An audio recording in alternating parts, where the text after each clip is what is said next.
Hello, this is Fuzy. Welcome back to another review on the Teenage Mutant Ninja Turtles Tales of TMNT Volume 2, issue number 57. The gang's all here.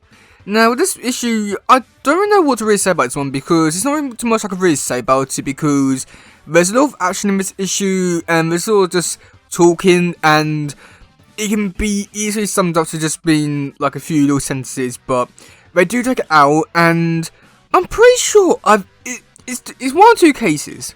So with this issue, it's either I've read this issue before, which I don't think I have, or the other option is that they're basically like retelling the story again because I'm pretty sure I read something like this before, but I don't think I read this issue before.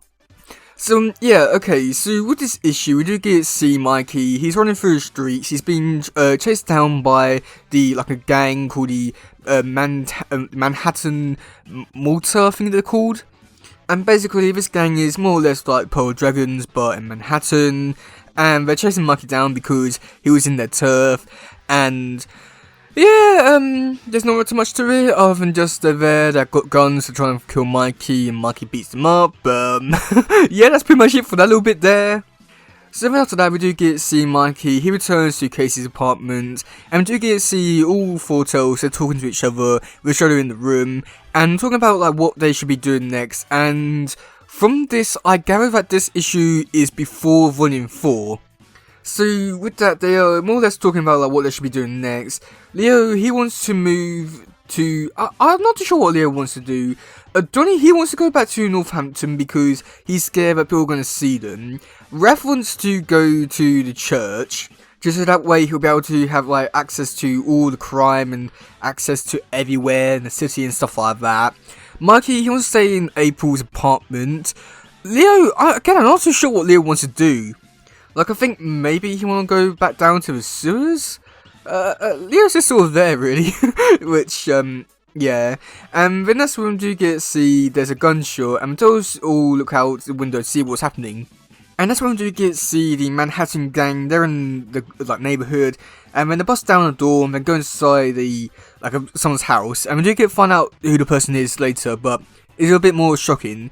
So the Turtles go down, they go into the building, and then there's a fight, and there was quite a few pages of just them fighting, but no dialogue, which I must admit it was quite nice to see, just them fighting, and you know, we don't really get to see that kind of thing too often in Turtles. I know they do have the occasional episode, throughout the shows and all that, which are, I want to say, probably some of the best episodes, but never normally with the comics, so it was pretty good to see it here, and the fights were pretty interesting to see how the Turtles were interacting with the Manhattan gang and seeing them fighting. It was pretty cool, but I feel like this bit here could have been helped with some dialogue to make it a bit more interesting and entertaining. But other than that, I thought that this bit here was just okay, but nothing too special, but I did enjoy it because it just reminded me of like the good episodes and stuff like that. And then that's when we do get to see Leo. He goes up against the big guy, and I believe that this guy is the leader of the gang. And Leo just jumps over him and just starts his gun. And yeah, that's pretty much it for that bit there. So then that's when we do get to see the person who the Manhattan people were sort of terrorizing. It turns out that this guy was one of the Pearl Dragons from issue number 1 of Volume 1 from Turtles, which I was really surprised at, just because I never would have thought that they would have gone that far back to the very earliest appearance of Pearl Dragons or Turtles, stuff like that. I would have thought that that gang would just be a one done kind of thing, but no, I was quite surprised by that. But seeing that this is supposed to be 25 years in the future, how is he alive? And the better question is, how is he alive? Because he should have died when the Turtles were fighting them, because when you do go back to look at that first issue, they killed all the Pearl Dragon members. So it's a miracle that he's alive and well and able to fight, but again, how is he alive? So yeah, there's not really too much to it other than just we'll knock him out. Yeah, and the Turtles do go back to April's apartment and then just talking a bit more oh no, what are we gonna do? Oh no, we can't make our minds up, bros, so we're gonna leave. But then that's when they all come together and then come up with an agreement.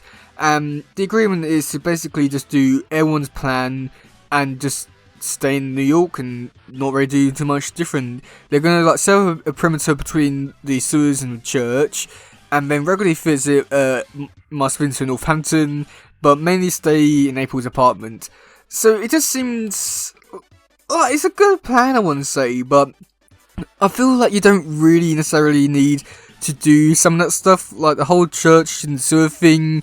I mean, I don't think you really need to do that because, well, the church thing seems a little bit weird because, like, why? But, yeah. I mean, you've got access to the sewers and that can lead you to anywhere.